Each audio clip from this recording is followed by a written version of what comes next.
So my obeisances to all of the Vaishnavas, all the guests, all the attendees. I'm grateful to have this opportunity, really excited actually, to begin this journey together through the Chaitanya Charitamrita. Over the next 4 weeks, in several sessions, actually not 4 weeks, quite a few weeks. In the 4 weeks, we'll do the first part of it, but this 10-session course, we'll try to gain a meaningful overview of this extraordinary text. So, yeah. It's the work of more than 11,000 verses. It reveals the life and the heart and the gift of Sri Chaitanya Mahaprabhu. So this morning is only an introduction, but it's not a small thing. Sometimes introductions are where the doorway opens. If we enter properly, then what follows becomes living, personal, and transformational. So my hope is that by the end of today, this Chaitanya Charitamrita will not feel like just another, holy sacred book on a shelf. I hope it'll begin to feel like the beginning of a real relationship, something we want to return to again and again. So, of course, the chat is open. Feel free to use the chat as we go along. We'll address the questions a little later, but you can always share your thoughts as it's going.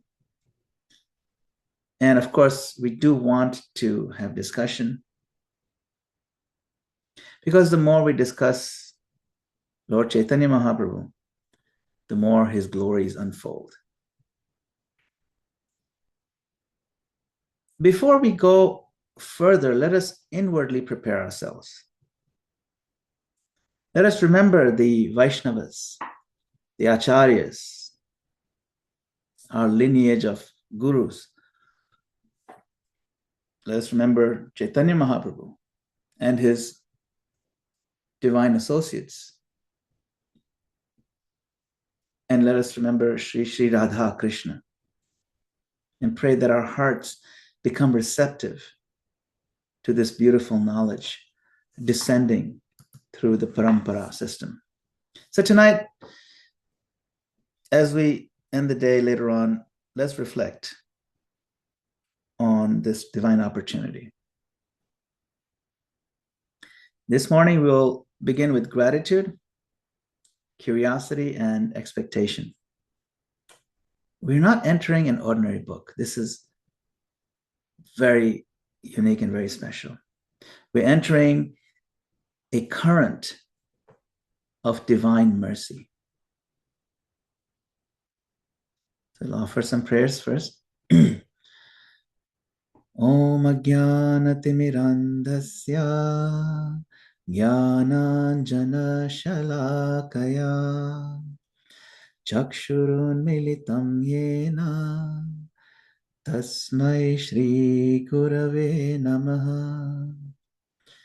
Shri Chaitanya Manobhishtam Sthapitam Yena Bhutale Swayam Rupa Kadamahyam Dadati Swapadantikam Vandeham Shri Guru Shri Yutapadakamalam Shri Gurun Vaishnavamscha Shri Rupam Sagrajatam Sagana Raghunathanvitam Tam Sajivam Sadvaitam Savadhutam Parijana Sahitam Krishna Chaitanya Devam Shri Radha Krishna Padan Sagana Lalita Shri Vishakhanvitamscha.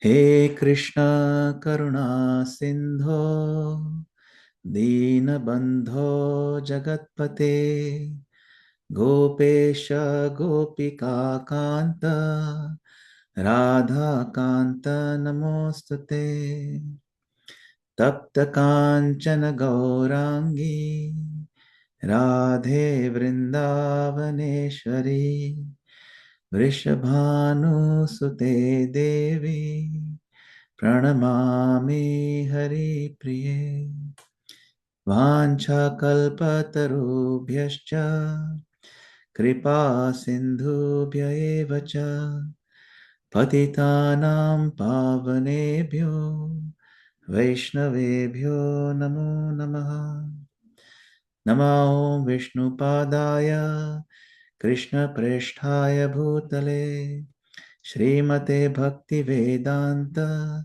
Swami Niti Namine Namaste Saraswate Deve Gauravani Pracharine Nirvishesha Shunyavadi Paschatya Deshatarine Shri Krishna Chaitanya Prabhu Nityananda Shri Advaita Gadadhara Shivasadi Gaur Bhakta Vrinda Hare Krishna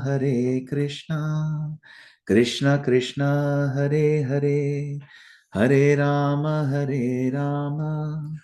Rama Rama Hare Hare.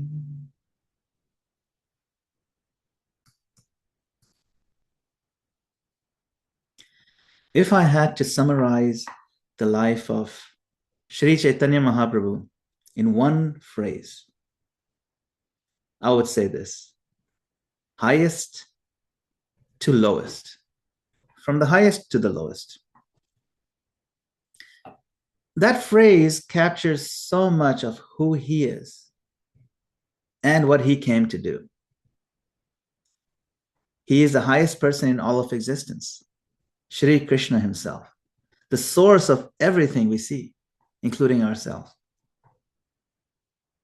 Yet, when he appears as the golden avatar, he accepts the lowest and most humble position. He becomes a devotee. This is quite extraordinary. We may hear of devotees crying for God. We may even hear of God crying for his devotees. But here, we encounter something even more astonishing. God becoming a devotee so that he can taste and distribute the devotion himself.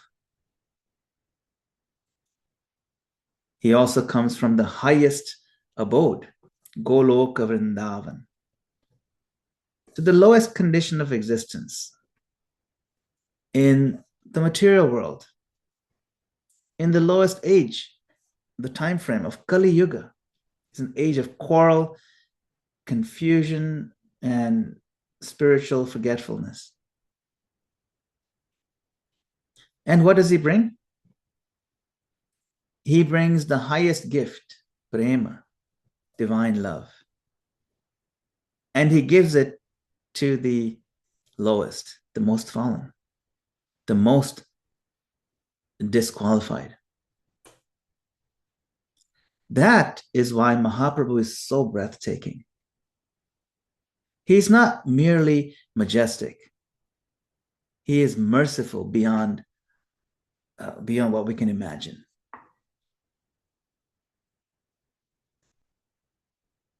And finally, everyone is touched by him, scholars and simple-hearted people alike, renunciants and householders, the very refined and cultured, and the forgotten, even animals, even demigods, from the highest to the lowest. All are drawn to him. That is the nature of Chaitanya Mahaprabhu. So Sri Chaitanya Mahaprabhu did not come only to inspire private devotion, and behind closed doors. His presence changed the world at every level. socially. This is social impact. He broke through rigid barriers that kept people away from spiritual life.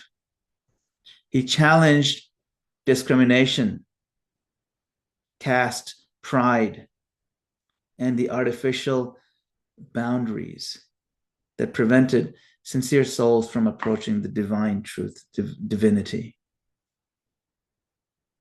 He opened the floodgates of spiritual access. This is a massive shift in the social life. Politically, his influence was also quite remarkable. Long before this modern language of civil disobedience that we hear in recent history, Chaitanya Mahaprabhu organized massive non-violent spiritual protest. By the power of Sankirtan, this chanting of the holy names, and the power of purity, he transformed hostile authorities. His strength was not worldly, of course, but it was powerful enough to affect the world. And then theologically meaning the philosophy of God, he gave the world what's known as achintya bheda bheda tattva, the sublime truth of simultaneous oneness and difference. This teaching, it's a very core teaching, that it's so compact in its statement, achintya bheda bheda tattva. You can write it on a t-shirt. And this teaching harmonizes so many apparent opposites in philosophy and brings profound completion to Vedantic thought. But above all these, his deepest impact was spiritual. Mahaprabhu did not merely speak about love of God. He didn't just preach it. He embodied it. He showed what prema, this love, looks like in a living heart, in a lived life. And his followers, especially the 6 Goswamis, they documented quite thoroughly both his love and the path by which others can also gradually approach that same treasure of love. So when we study him, we're not studying only a saintly life or only a religious movement or only a philosophy. We're studying the descent of divine love into history. And the Lord comes where we live.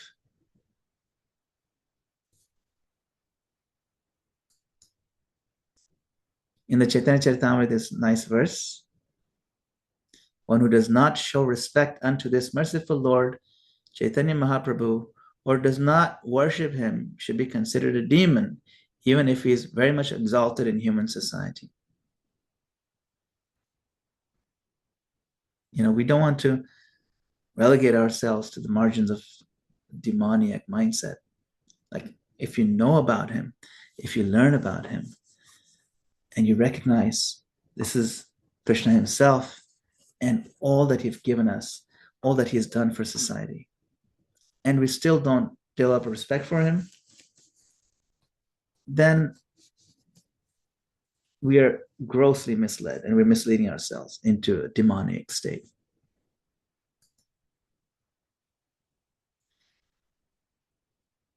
You see this word Gauranga. Gauranga is a name of Lord Chaitanya Mahaprabhu. Anga means limb and Gaura means golden. So one whose limbs are golden, he has a very beautiful face, of course, a beautiful body. He's Lord himself. Now the devotees have always had one beautiful instinct, somehow or other, to bring Gauranga into people's lives.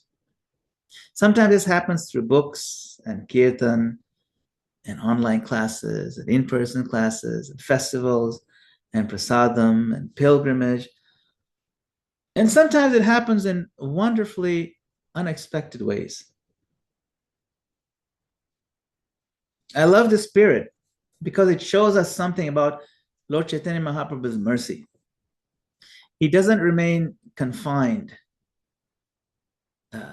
to temples, libraries, formal theology.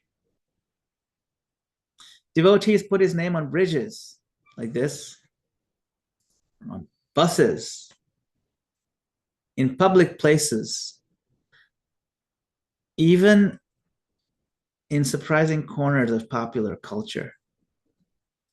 The point is not gimmick. The point is mercy. This screenshot, you might be wondering, what is this image? This is actually a very famous, very popular video game known as the Grand Theft Auto. Very, very famous. And in that, if you make a certain maneuver, the name Gauranga pops up. So it's very interesting. But it's not, you see, it's just the fact that people get to see this name. It's amazing. If someone sees the name Gauranga, hears the name Gauranga, or even becomes curious about that name, something sacred touches their lives. That's the power of the holy name.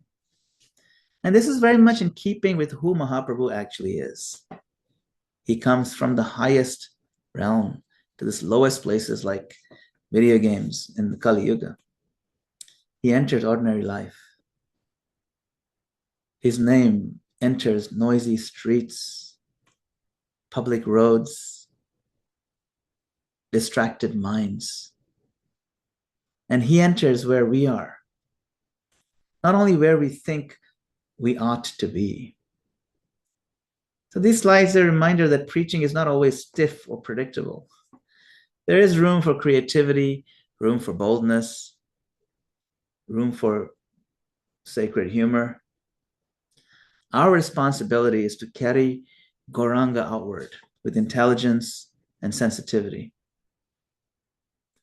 until his mercy reaches as many hearts as possible. And that's one of the goals of this Chaitanya Charitamrita class.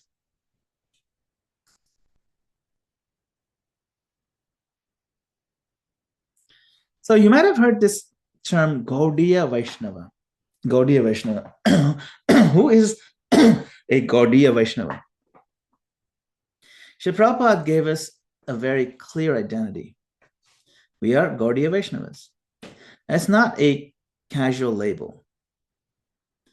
It tells us that we stand within the broad stream of Vedic spirituality. So, in the broadest level, we belong to what is known as Sanatan Dharma.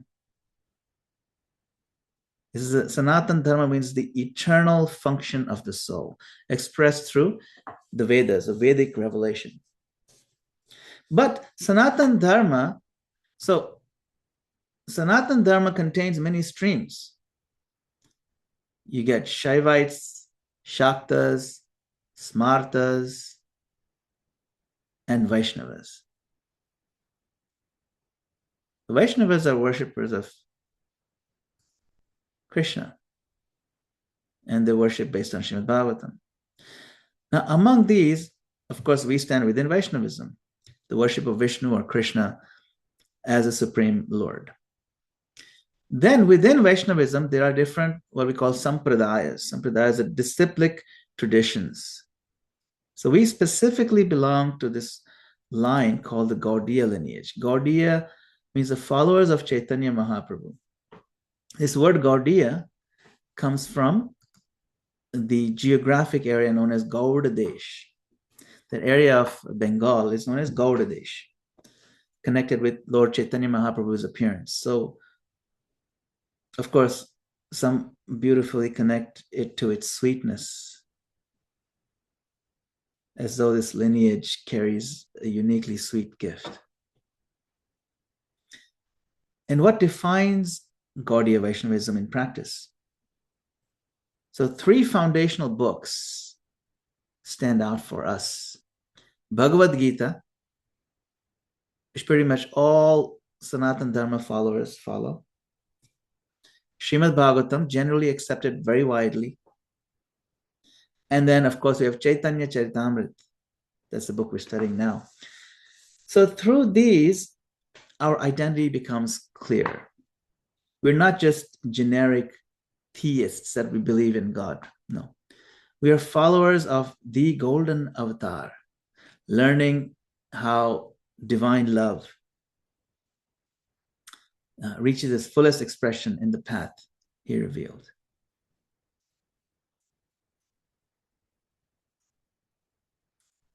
So that's what makes us Gaudiya. Of course, in our lineage, we come under the Acharya known as Madhvacharya.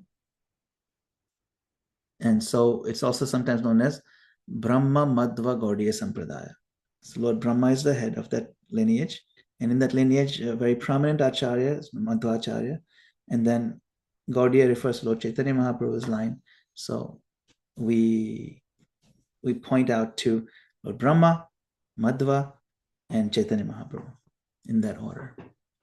And that is our lineage. Now, sometimes I describe these three books, this Gita, Bhagavatam, and Chaitanya Charitamrita, in a simple progression. So Bhagavad Gita is the foundational study.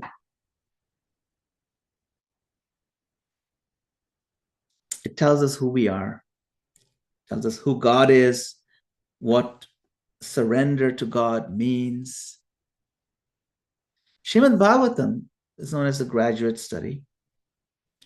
It's a deeper immersion. It draws us into the character, the activities and sweetness of Bhagavan and his devotees. But Chaitanya Charitamrita is like a postgraduate study, like a PhD level. It brings us into the inner heart of divinity. So in the Gita, Bhagavad Gita, Lord Krishna gives philosophy. In the Bhagavatam, we encounter his pastimes, his personality. And in Chaitanya Charitamrita, we begin to understand the inner currents of devotion itself. What is it that conquers Krishna? What attracts his attention? What the Lord himself came to taste, and how this highest love actually unfolds. What does it look like? So when we say Chaitanya Charitamrita is postgraduate study, we don't mean it is dry, academic, elitist. We mean that it takes us into the profound interior depth of pure love. It shows us not only that Krishna is to be worshipped, but how love of God reaches its fullest refinement, and how the holy name becomes the vehicle of that transformation. That's why this text, Chaitanya Charitamrita, is so precious for us. It's not simply more information. It is deeper access. See, so where the Gita ends, so Gita starts like this: you're not the body, you're eternal spirit soul. And it ends where it says, abandon all these different varieties of religiosity and surrender to me. So then that's where it ends, and the Bhagavatam picks up. It says, rejecting all these religiosity, get to the essence of bhakti. That's the opening of the Bhagavatam. And it ends with chanting the holy names. That's the final verses. The chanting the names of Krishna are going to destroy all sinful reactions, and that's the most sacred thing. And Chaitanya Charitamrita starts with the chanting process. I will come to teach the process of chanting by practicing it myself. Lord Chaitanya says that. And it ends where Chaitanya Mahaprabhu forgets himself throughout the entire day and night, being merged in an ocean of ecstatic love for Krishna. So you can see how the progression develops. And it's very beautifully harmonized in that systemic and systematic progress. So one of the beautiful ways to appreciate Chaitanya Charitamrita is to remember that this is not an abstract tradition. It is a living, preserved, carried tradition. In Vrindavan, you can see here, actually, there's a picture of that. There remains an ancient manuscript copy of Chaitanya Charitamrita. It's more than 350 years old. It's lovingly preserved near the temple of Shishirada Nanda Kumar. Just imagine that for a moment. This text that we download, we quote, we carry, and discuss today was copied, protected meticulously, and cherished by generations of devotees who really understood its value. They did not see it merely as literature. They saw it as living mercy. There is something powerful in remembering that our study is linked to real places, real temples, real manuscripts, and real saintly personalities, persons. We are part of a stream. We're in it. We are part of history as it opens, as it develops. As we sit here and read Chaitanya Charitamrita, what we're discussing becomes part of the eternal Chaitanya Charitamrita. We're not inventing devotion, we are receiving it. And when we hold that mood of receiving, our study becomes more grateful, more reverent, and more transformative. Remember, we want to change within. This is not an academic study that you do in university. It's for internal transformation. So this slide is not just about antiquity, how old it is. It's about continuity. Chaitanya Charitamrita has been carried across centuries so that it can now enter our lives. This is a verse from Chaitanya Charitamrita itself. The author, Krishnadas Kaviraj Goswami, makes a stunning promise here. He sings, Chaitanya Charitamrita Nitya Karo Prana Yaha Hoite Premananda Bhakti Tattva Jnana. O devotees, relish daily the nectar of Sri Chaitanya Charitamrita. Nitya Karopan, to drink it. And the pastimes of Sri Chaitanya Mahaprabhu, drink. For by doing so, one can merge in the transcendental bliss and attain full knowledge of devotional service.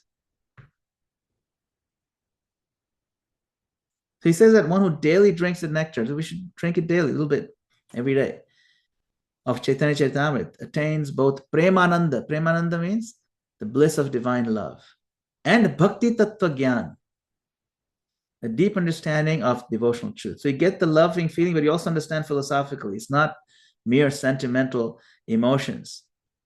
That combination is significant because in spiritual life, we often imagine that feeling, emotionality, and knowledge are pulling in two different directions, like almost opposed to each other. But in Chaitanya Charitamrita, they come together. The more deeply we understand bhakti philosophy, the more our heart becomes nourished. And the more the heart is nourished, the more the teachings become alive and luminous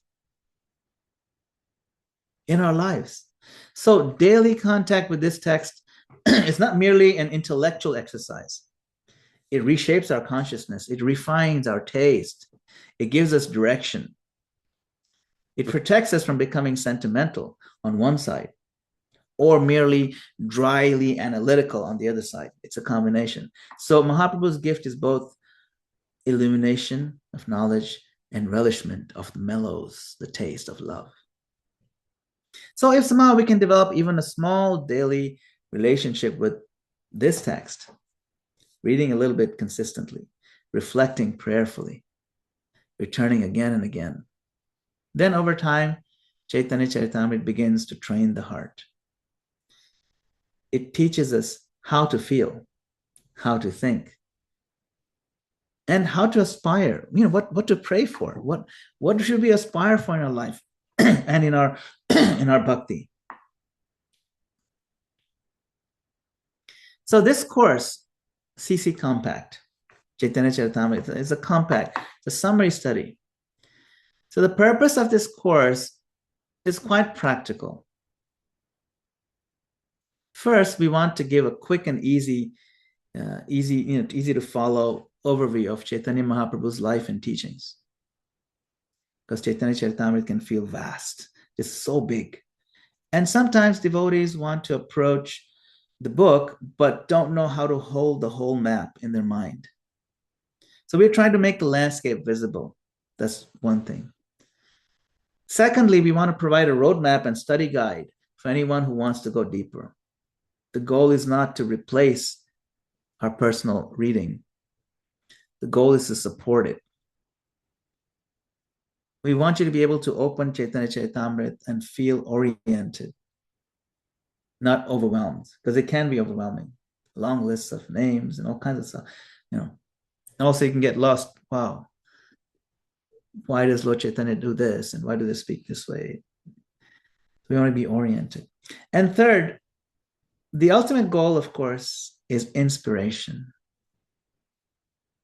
If this course leaves you thinking, I really want to read Srila Prabhupada's full translation myself, then we have succeeded in the course. If you're inspired to read, to pick up the full book. We're not here to merely admire the text from a distance. We want to enter it. We want to revisit it. We want to allow it to become part of our spiritual life. So think of this course as a doorway, a map, an invitation. So it's quick and easy. It's a roadmap, and we want to inspire. Now, one of the striking facts about Lord Chaitanya Mahaprabhu is how deeply he moved people. There are many biographies that are written about him. Traditionally counted as 27 biographies. So that alone tells you something. Very few figures in history evoke that kind of devotional literary response. So among these biographies, we have Chaitanya Charita by Murari Gupta, Lochan Das Thakur's Chaitanya Mangala. We have Chaitanya Bhagavat by Vrindavan Das Thakur, who is known as an incarnation of Vyasdev himself. Kavi Karnapura gives us dramatic, poetic presentations. And Prabodhanand Saraswati is ecstatic and overflowing. So like that, there's so many. But as we will see, Chaitanya Charitamrita comes to be regarded as the final word.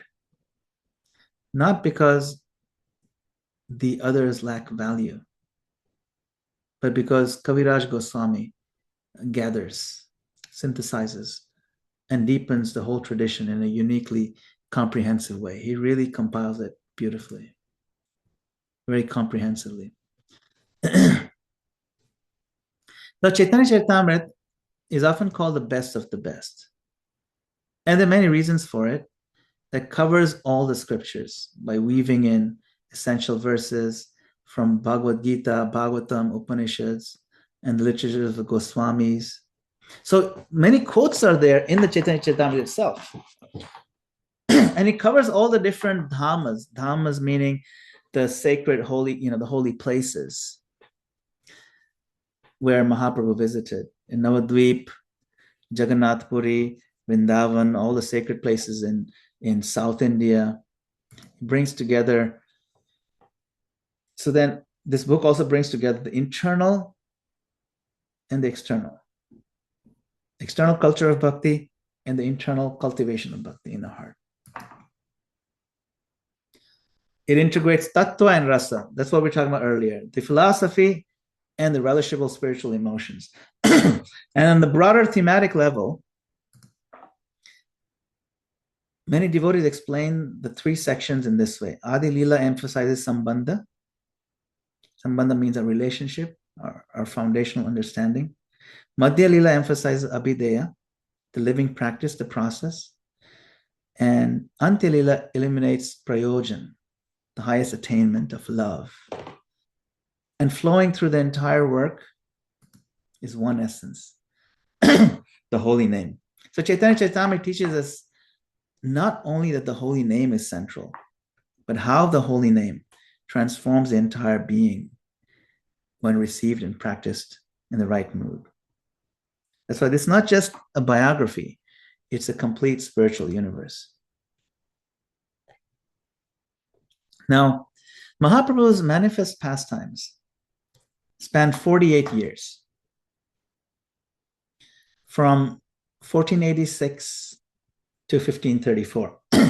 So helpful ways to remember his life in two halves. Household life from age up to age 24, and then from 24 to 48, sannyas life. So Adi Lila covers his household life. And then after accepting sannyas, there's further unfolding. The early sannyas years are marked by traveling and preaching. That's Madhya Lila. And then later years in Jagannath Puri, he becomes more like internal, interior, increasingly intense, saturated with divine absorption and separation. So this is important when we read Chaitanya Charitamrita. We're not reading a flat sequence of events. We're watching a life that moves from scholarship to devotion, from public revolution to private ecstasy, from broad distribution to the deepest internal taste of prema, is transcendental madness. And keeping this broad timeline in mind helps us not get lost when we're reading. So let us use this framework and let us see this progression, the rhythm, and the increasing depth. So one of the most helpful study tools in this whole course is a map of 12 simple sections. If you have the printed version of this book, you can see this map kind of opens the fold out. It's really beautiful. And it helps us, see the clear landscape and the signposts. So what I want you to notice that there's a flow. This is not random. The work moves through invocation, incarnation, education, transformation, renunciation, propagation, aspiration, organization, appreciation, correction, intoxication, instruction. It's not just a reading aid, it reflects spiritual psychology. Revelation descends, identity awakens, practice deepens, mission unfolds, love intensifies, and the final teachings are left behind for the world to use. So this slide is the map. I would encourage everyone to become very familiar with it. If you can remember this sequence, then your reading of Chaitanya Charitamrita will become much more confident, much more enjoyable. So you can see how architecture is laid out. And if you look on the left, the first four are in Adi Lila, the second four are in Madhya Lila, and the last four in Antya Lila. This is the three sections of the whole book. So Adi Lila grounds us, right, with the invocation. You get blessings, you get the ontology, you get the reasons for descent, you get an understanding of his divine identity, right? Then it moves to Mahaprabhu's appearance, education, great transformation. The Madhya Lila opens with his renunciation, taking sannyas.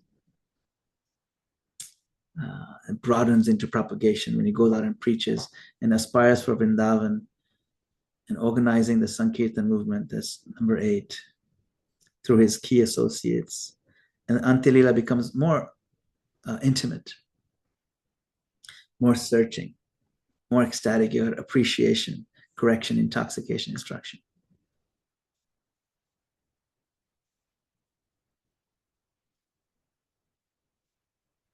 So definitely familiarize yourself with this progression, what the Lord does.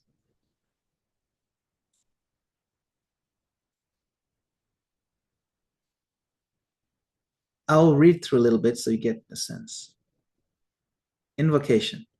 Krishnadas prays for blessings, establishes Sri Chaitanya's divinity. Right off the bat, he is God, Supreme Person. Describes his associates, explains the reasons for his descent. Why does he come? He invokes respect and reverence before narrating the life, this life story of Chaitanya Mahaprabhu. Then, of course,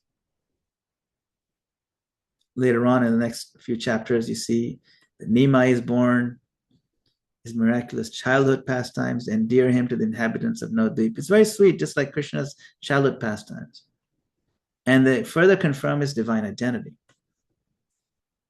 Then later on, he receives education, some life lessons. When his brother leaves home, his father passes away. Nevertheless, he begins his formal education and quickly gains fame for his scholarly prowess. He becomes known as Nimai Pandit. Then Nimai receives initiation that transforms him completely into the chanting of Krishna's names. Transforms into devotional live wire and begins to popularize congregational chanting as the prime means of spiritual elevation. Then accepts the order of sannyas and becomes known as Sri Krishna Chaitanya.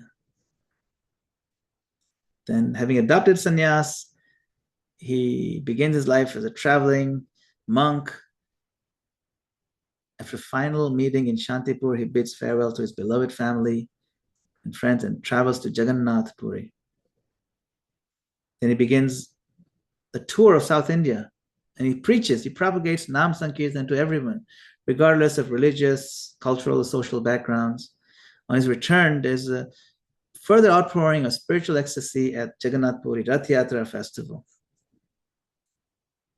And after many failed attempts, Sri Chaitanya Mahaprabhu finally fulfills his long-cherished aspiration to visit the holy land of Vrindavan.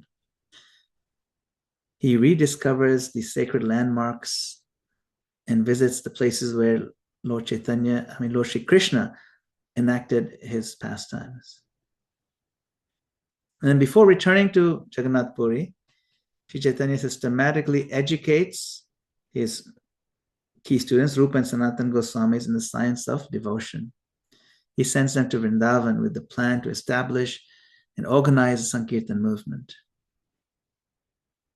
Then he returns to Puri and teaches Vaishnava culture through his daily interactions. He shows great appreciation for devotees who embody humility, surrender, renunciation, and unshakable faith. Then Sri Chaitanya further establishes a spiritual culture by correcting other devotees. He highlights the dangers of fault-finding, philosophical deviations, and inappropriate association. And in his final 12 years, Chaitanya Mahaprabhu retreats into seclusion. His feelings of separation from Krishna result in this highly elevated transcendental moods, displaying the character of a madly intoxicated lover of God. And then the book concludes with 8 prayers, known as the Shikshashtakam. That's the only set of written instructions he personally wrote, which capture the teachings and the essence of Sri Chaitanya. So Adi Leela can be remembered through the 4 words we talked about: invocation, incarnation, education, and transformation. The invocation section is incredibly rich. Krishnadas Kaviraj Goswami doesn't rush into the story. He first establishes the philosophical foundation, offers prayers, identifies the principal personalities, and then prepares the reader to enter properly the world of Mahaprabhu. Then come the themes of incarnation and education.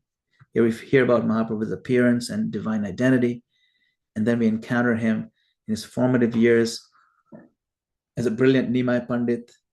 And finally, everything turns with transformation. he becomes a devotee, and his intellectual brilliance becomes flooded with bhakti.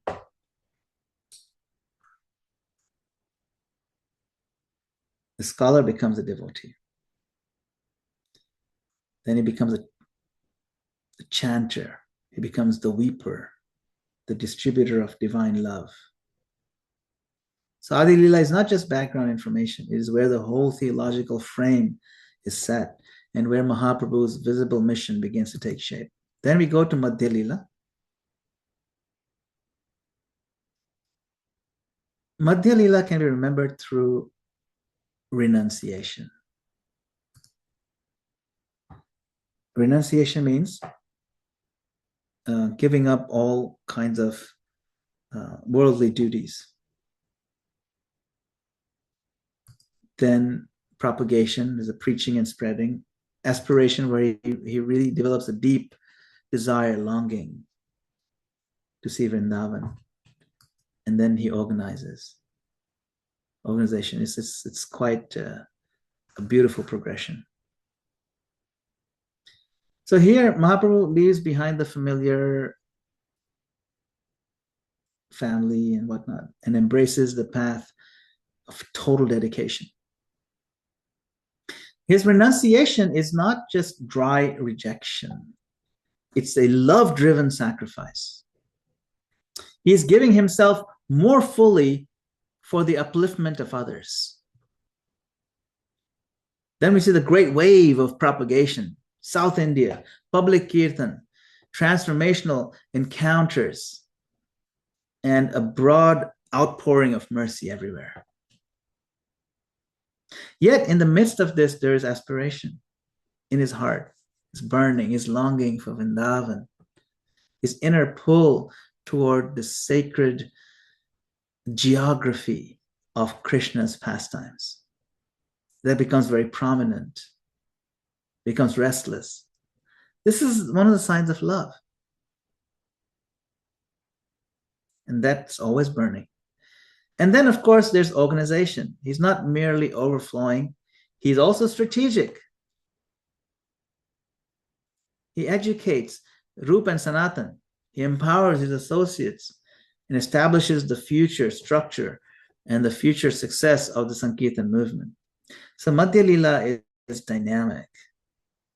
It is movement. It is mission. It is longing and careful spiritual architecture all at once. It's very beautiful. And Antya Lila can be remembered through, now you can see his increasing appreciation, correction, intoxication, and instruction. So these final sections of the Chaitanya Charitamrita are deeply intimate. Antya is intimate. Mahaprabhu is no longer primarily moving outward in a public way. He's gathering inward among close associates and entering the highest intensities of divine emotion. There's appreciation because we see how profoundly he honors devotion and the devotees. He just appreciates them like anything. There's correction because spiritual life requires discernment, protection, clarity, pitfalls to avoid. We need to know what to do, and also we need to know what not to do, and that is very clear.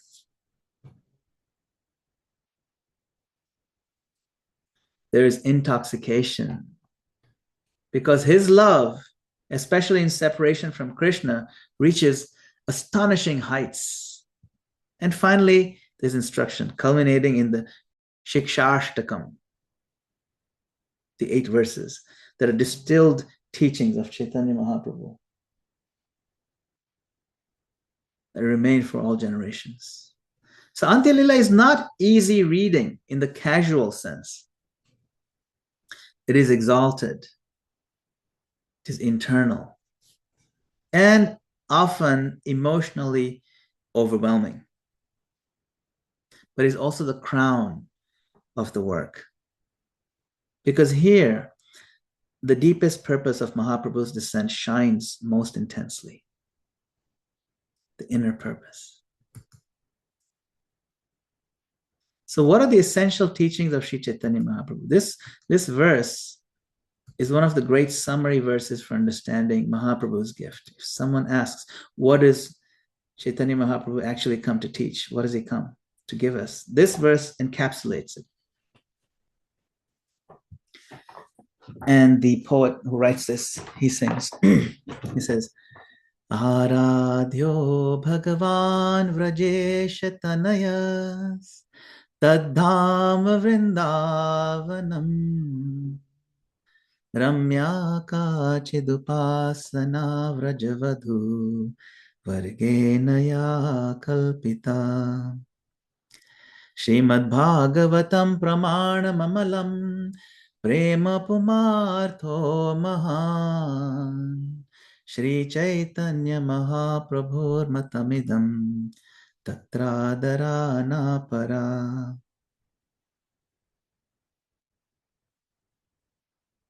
First, he teaches the worshipable Supreme Lord is Krishna, the son of Nanda Maharaj, specifically Krishna of Vrajdham, that Krishna. His abode is Vrindavan, that's the second point. And that's inseparable from him. And that is also to be worshipped and revered. Third, the most exalted form of worship, Ramya Kachidupasana, is the loving devotion demonstrated by the most selfless gopis of Vraja. Gopis are most selfless devotees in all of existence. Fourth, Srimad Bhagavatam is the spotless pramana, the spiritual authority, the scriptural basis for understanding these truths. The philosophical framework. If you have any questions, Srimad Bhagavatam answers them. And fifth, pure love of God, prema, is the highest goal of life. Prema Pumartha Mahan.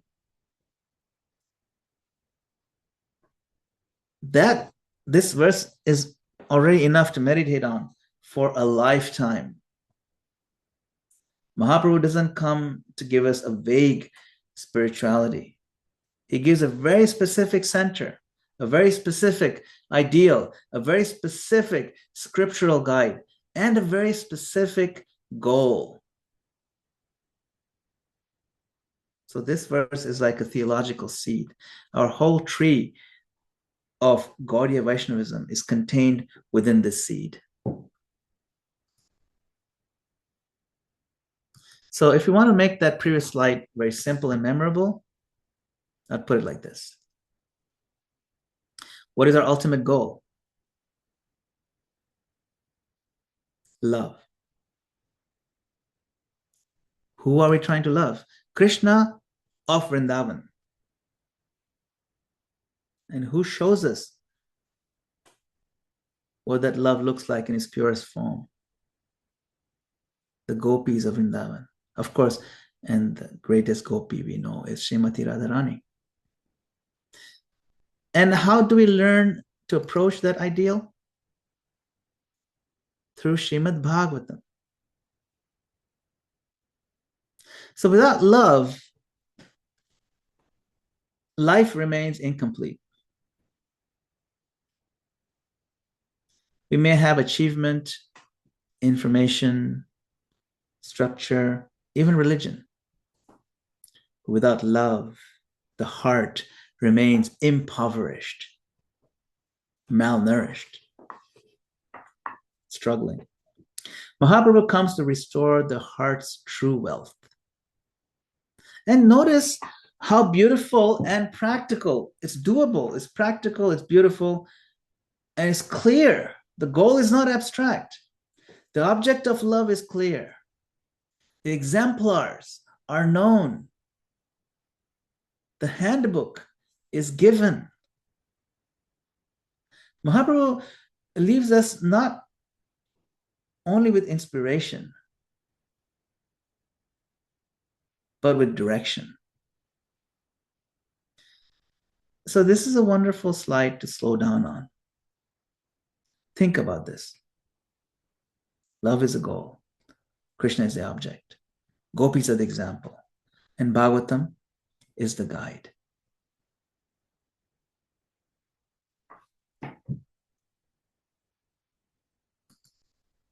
So at this point, I would briefly bring the session down into a practical landing. It's the top of the hour. If anyone wants to continue studying, stay connected, access materials, or explore future offerings, these contact details and resources are here to help. But more than logistics, I would use this moment as an invitation. Don't let today remain only as something heard once. Take the next step. Download the guide. Revisit the slides. Open the Chaitanya Charitamrita. Read even a little bit. Discuss it with others. Carry one insight into your meditation, your japa, your chanting, and your reading, and your worship, and your preaching. Sacred study of this book yields the most when it becomes regular. So even a small but consistent relationship with these teachings can change the direction of your spiritual life. So let not the end of this session be an ending point. This is the beginning point. Keep these resources in mind. So as we close, I want to leave you with this meditation. So much of our life is spent searching for meaning, searching for belonging, searching for clarity, searching for love. And what Sri Chaitanya Mahaprabhu does is extraordinary. He doesn't merely answer our search with doctrine. He answers it with himself. He enters the darkness of Kali Yuga, carrying the brightest treasure of all, the love of God. And he offers it freely. That is why studying Chaitanya Charitamrita matters. It's not only about becoming informed, it's about becoming illumined. It's about allowing Mahaprabhu's compassion, his theology, his beauty, and mission to gradually reorient and reorder our hearts. The more we hear of him, the more things begin to make sense. Our practice, our identity, our purpose, our hope. So let us leave with gratitude, but also with responsibility. You've heard about the golden avatar who brings the highest gift to the lowest people. That means there's hope for us. It also means that there's a gift for us to carry forward.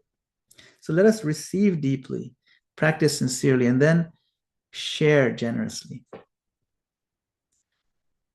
May Sri Chaitanya Mahaprabhu, Sri Nityananda Prabhu, and all the Vaishnavas bless us that this study doesn't remain just external. May it become remembrance. May remembrance become taste. May taste become service, and may service awaken love. Thank you very much for your kind attention and your valuable time. So we have quite a bit of time left over for discussion. If anybody has any comments, questions, something you want to share, I'll hand it over back to our moderators. Hare Krishna.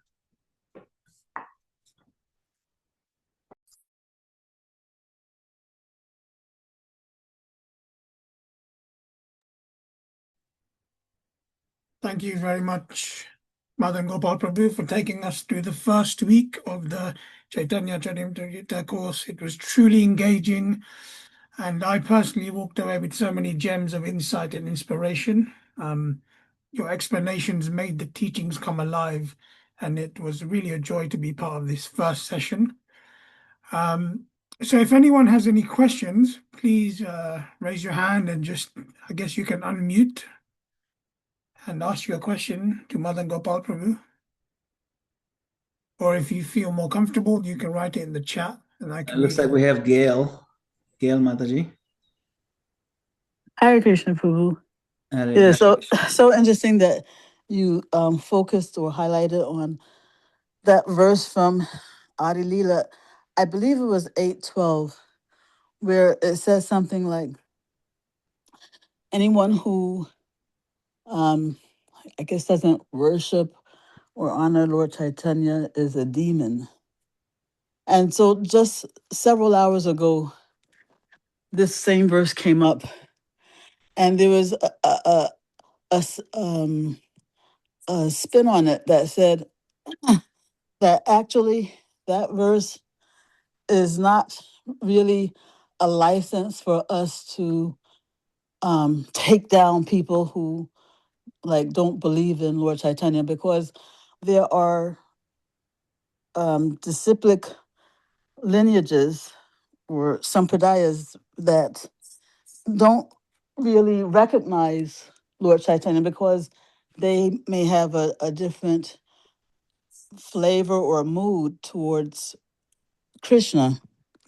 And so my understanding was that that verse was more an indirect way for those of us who are following Gaudiya Vaishnavism to understand his prominence and importance, in our particular path. It was more a way of showing how important he is for us, and a way to like reinforce his position more than a reason to like criticize those who don't believe in him due to their having a different flavor of love toward Krishna or toward some other form of the Lord. Yes, it's a very good point. Thank you.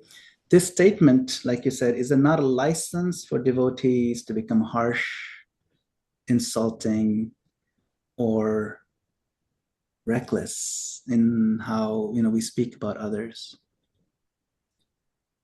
It is a philosophical warning, not what you call a permission slip socially. The key point is this. The verse is teaching us how serious it is to ignore or reject Mahaprabhu's mercy. It's not teaching us that we may freely go around bad-mouthing people. See? So what are some ways to understand this properly? And this is a very important point you brought up. First, scripture often uses strong categorical language to establish tattva, the truth. It says what a mentality is from a spiritual point of view. In that sense, this thing what it says should be considered a demon means that if someone consciously rejects the Lord's mercy. See, remember, this is like once if you remember, I spoke about it right after speaking that verse, that even after having learned about him and you said, no, I'm rejecting it. If we consciously reject the Lord's mercy, then despite our worldly prestige and educational status, their spiritual consciousness their consciousness is like misdirected. It exposes false material exaltedness. It's not telling us to indulge in gossip or personal attacks or contempt. That's not the point. The point is the consequences of rejecting something that is so valuable in favor of your worldly, pride or whatever. See, so secondly, there's a difference between discrimination and criticism born of ego. A devotee must learn to discern who is favorable, who is unfavorable. What is devotion? What is offensive? But that discrimination or discernment should be used for guarding one's faith and making wise associations, not for, dwelling and relishing upon other people's faults. What this verse is telling us is don't be impressed by worldly greatness if someone is hostile to Mahaprabhu. oh, he's so rich, he's so influential, so smart, look how he talks. But he openly defies and rejects Mahaprabhu. It's not telling us to become fault finders, it's just telling us what attitudes to avoid. Because if you go down that road, that attitude itself is inherently demoniac because it is anti-God. Like that's what demons do. So it's a good way to put it this verse authorizes clarity, not cruelty. See, it authorizes philosophical sobriety, not verbal violence. So those are some things to keep in mind. I hope that helps, Gail Mataji. That was nice. Thank you, Prabhu. Hare Krishna. Yes, we have Nirmal. Nirmal Prabhu, go ahead. Hare Krishna Prabhu.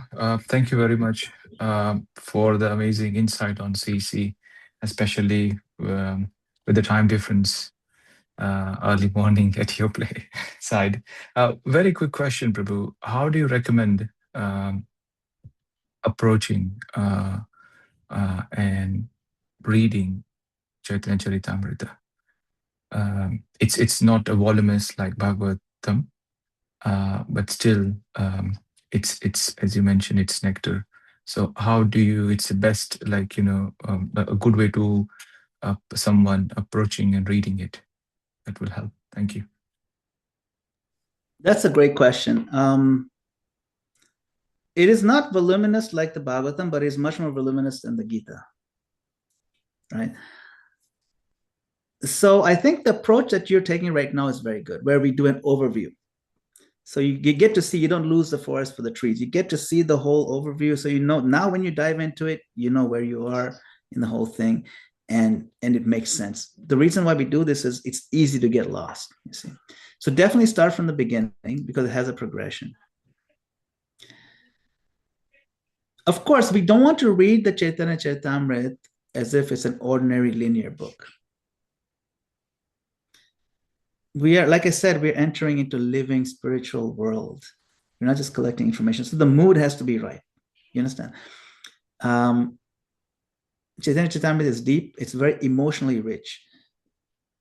Gita doesn't have that much emotional richness like this one does, of course. But this is also philosophical because it quotes so many Gita verses and Bhagavatam verses. It's full of personalities.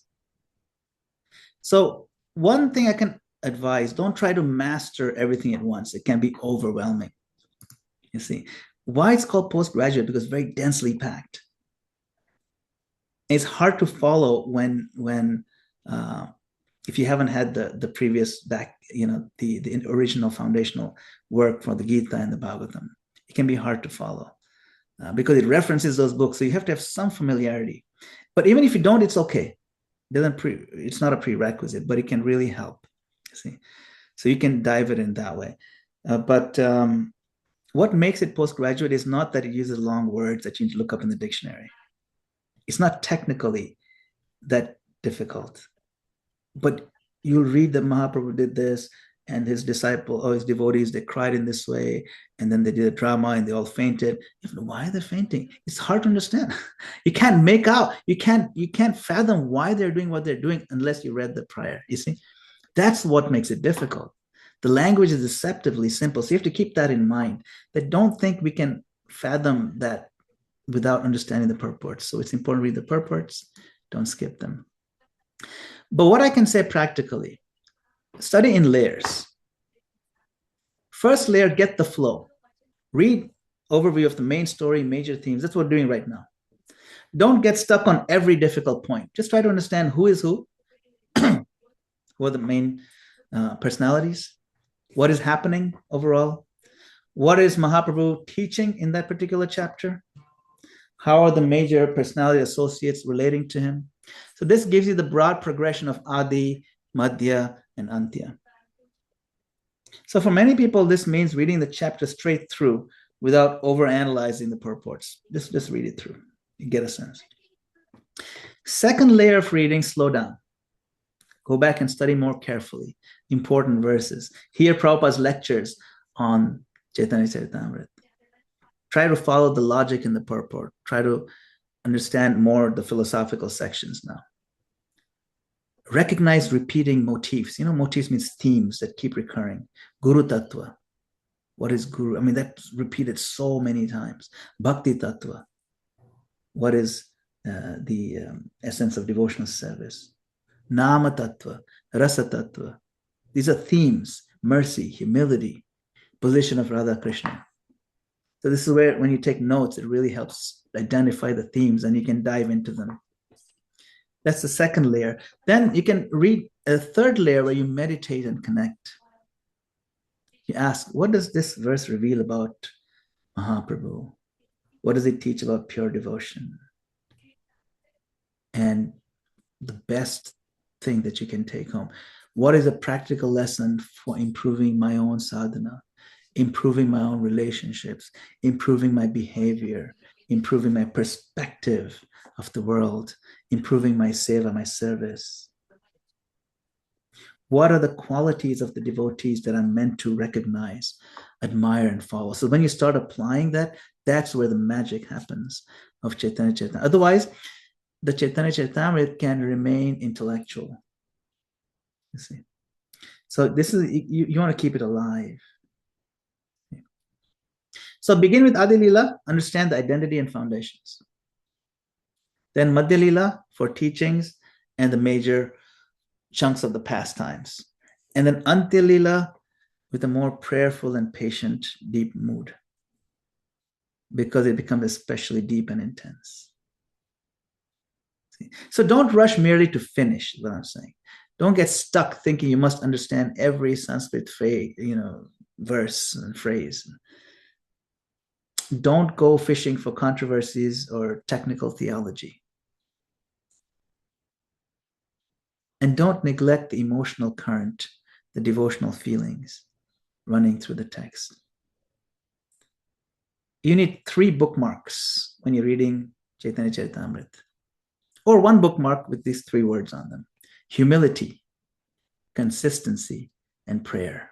If you bring humility, consistency, and prayer in your study, read a little bit every day, and you'll get a lot out of it. Does that help, Nirmal Prabhu? I hope I kind of answered your question. Yes, Prabhu. Very, very detailed. I made some notes as well. So really helpful, and could not pick up everything, but I'll listen to the recording and just write it down. But thank you very much. Really appreciate it. Hare Krishna. Hare Krishna. I saw Venu Madhuri's hand was up. I don't know if she's still here. Hare Krishna, please accept my humble obeisances. All glories to Srila Prabhupada. No, actually, I had the exact same question as Nimal Prabhu, so perfect. Thank you. Okay. And maybe the postgraduate question. You gave the prescription of daily, like a daily reading. Maybe just a view into the future of when we've finished. Like, how does somebody like Your Grace approach this book? Is it sort of a daily sort of open a page to one place, or seek inspiration, or kind of down the road, how does one engage with the book? Just as a follow-on to the question that I had that asked. Yeah, this is actually a very exciting book, because it answers so many things. So maybe I can give a little bit more technical advice, something more concrete as well. So for most devotees, the best chapters to start with are the ones that give you the foundation, and they also give you taste and emotional connection without dropping you immediately into the most intricate section. So if you want to make a note, of course, okay, so this is how you want to do it. Adi Lila, chapter 1. Okay, it's like, that's obvious, but it's a powerful doorway into the whole work. It establishes who is Mahaprabhu and the theological foundation. So if you want a list of chapters that you want to read first, start with chapter 1. Then skip to chapter 4. It's one of the most important chapters in the whole book. because it explains the inner reasons for Mahaprabhu's appearance, especially this mastery of Radha, Krishna, and divine love. So chapter 1, chapter 4, then you can jump to chapter 7. It's helpful to understand the Panchatattva and the personalities, the divine persons. And then chapter 8, because we want to understand the author, the parampara, and how this work comes to us. So 1, 4, 7, 8, that's what you want to do in Adi. Then in Madhya Lila, you want to go with chapter 19, start with 19. It's practical theology. It presents bhakti in a nice, structured, systematic way, including this creeper of devotion that we talk about. That's in chapter 19. Very useful, very memorable. So this way, if you want to just read the best, like not the best, but the most easily assimilated chapters, Madhya Lila do 19 and do 20. 20 is a major philosophical chapter. It's very deep, but it tells you about Sambandha. It tells you about the soul, Krishna, and Bhakti. It's fantastic. So 19, 20. Then you do 22 and 23. So 22 is one of the best chapters for your sadhana, your practical bhakti that you do at home. It's rich. And chapter 3 is natural continuation of chapter 2. It helps you to deepen your grasp of bhakti and its development. So these are philosophical chapters, but it really gives you the foundation philosophically. Okay. And then, of course, Antilila chapter 20, the last one, which is basically just the Shikshashtakam verses, essential reading. You should read those on a daily basis anyway. The Shikshashtakam verses are basically a japa retreat in a capsule.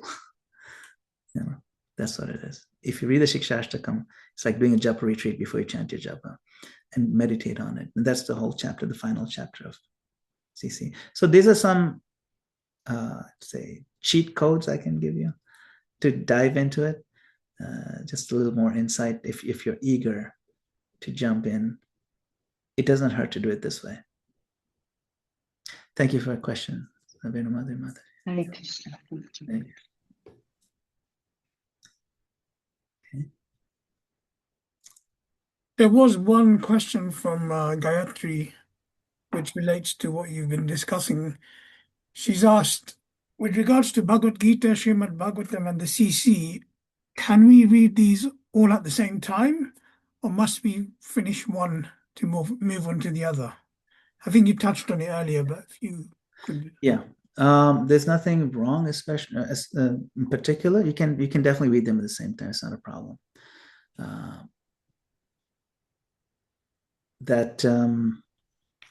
Generally it can be harder to understand Chaitanya Charitamrita if you haven't read Bhagavad Gita and Bhagavatam, but there's no bar. You can read CC first, even if that's what you're inclined to. So it's not a problem. But if you do come across things that are very unfamiliar and it really leaves you stumped in the CC, you should just know that because you haven't covered it in the right sequence, you may be a little bit harder to understand. But there's nothing wrong with approaching it. But in general, you want to read the Prabhupada's version. You want to read the purports. You want to read it gradually and slowly. Sometimes reading quickly ahead can be problematic if you don't know. We can end up disrespecting the Lord if we haven't understood the prerequisite properly. I'll give an example. Like if you just put this aside CC, just look at the Bhagavatam, right? There's 12 cantos. The 10th canto is about Lord Krishna's, pastimes. If you haven't read the first 9 cantos and you jump to the 10th canto, some people jump straight to the Rasa Lila, which a lot of people do, think it's the highest part, which is. But because they haven't read the first 9 cantos, you don't understand the greatness of the Lord. And so you think Rasa Lila is an ordinary person dancing with girls. And that's very offensive.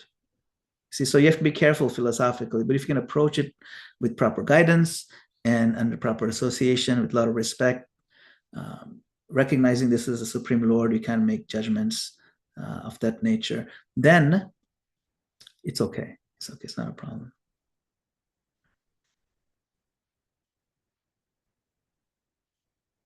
Yes, Anand Vardhan Prabhu. Okay, of course. It's so nice to see Anand Vardhan Prabhu here. I was reading chapter by chapter every Thursday. 90 minutes. Wonderful, every Thursday. That's so sweet. Thank you for sharing that, Anand Vardhan Prabhu. And I think there's any other questions on the chat. What the verse number? Glorify the reading of CC. Yeah. I think Yeah. Gail Mataji has a hand up. Gail Mataji, hand up again. Go ahead, Gail Mataji, please. Hi, Krishna Prabhu. Yeah, I just wondered if you would mind revisiting a question that you already addressed when you were explaining why the CC is like the PhD of studying Shastra, and you're saying it's not complicated, like maybe in an intellectual sense or something, but in terms of trying to understand why Mahaprabhu does some of the things that he does, So I was wondering if you could expand on that a little more. I think you mentioned something about like when he faints or something. Anyway, if you could just elaborate a little bit on why, the CC does have that status. Yes. The British Indologists who studied Chaitanya Charitamrita, they wrote about Chaitanya Mahaprabhu, and of course they didn't accept him as God, of course, but they would say that he is a philosopher or a saint who suffered from epilepsy. That's how they describe him in a Wikipedia article, for example, or some kind of, if they were to write an encyclopedia, that's how they describe it. Is a Krishna devotee who suffered from epilepsy because he would have fits and he would jump up and down. And so they thought it's some kind of, so that's an offense. Now, if we were to read these pastimes without the proper theological background, we may come to similar offensive conclusions, which is why that's just one of the reasons. That's just one of the reasons why it's considered postgraduate. Of course, when you're devotees, you're surrounded by devotees, you won't come with that attitude, right? You're even though you're a beginner, but you understand he's God and so on, then you'll approach it with the right respect. But that's one. But there's quite a few other reasons why it is considered postgraduate study. One is that it is actually densely packed theologically with the Siddhanta, Sambandha, Abhideya, Prayojan, Achintya, Bheda, Bheda Tattva, Shakti Tattva, Rasa Tattva, Guru Tattva, Nama Tattva. It moves quickly and assumes a lot of background knowledge that you can follow subtle distinctions between these things. Mm-hmm. The Gita gives the foundations more directly. The Bhagavatam expands on those foundations. And Chaitanya Charitamrita, it sits on both of them. Mm-hmm. So a lot of the things that are presumed, you know what these words mean. So it just tells you about it, starts talking about it, uses lingo that is assumed, That's one point. And then, of course, the inner reason of Chaitanya Mahaprabhu's descent, that the moods that I was talking about, the Radha-Krishna separation, the psychology of divine love, why he would drag his face against the wall and his blood would smear against it. That's like sometimes quite freaky imagery. It's very hard to understand the psychology of divine love and these highly elevated devotional states. So without proper grounding, a person may either sentimentalize these things or misunderstand them, right? So that's the point I was making. Sentimentalize them? Yeah, sentimental. Yeah, over sentimental.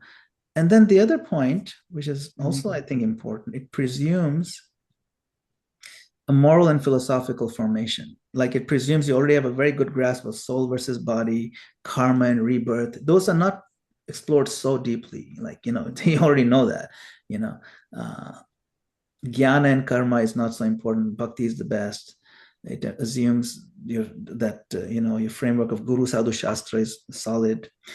It presumes that you understand Krishna as the Supreme Personality of Godhead. You don't need to dwell, don't need to debate. It's not debated too much over there. The basic culture of being devotional, many of those presumptions are there. So it's hard to understand some of these, especially in terms of etiquette, why someone will be offended when someone did this, you know.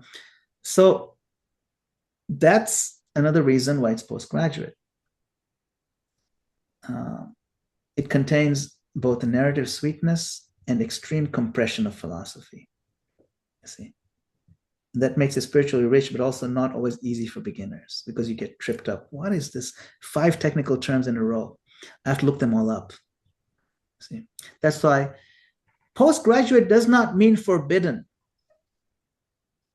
That's why I said it's okay to read in the beginning too. It's fine. Why did you read Bhagavad Gita and Bhagavatam? It doesn't mean it's forbidden. You can definitely read it. It's not,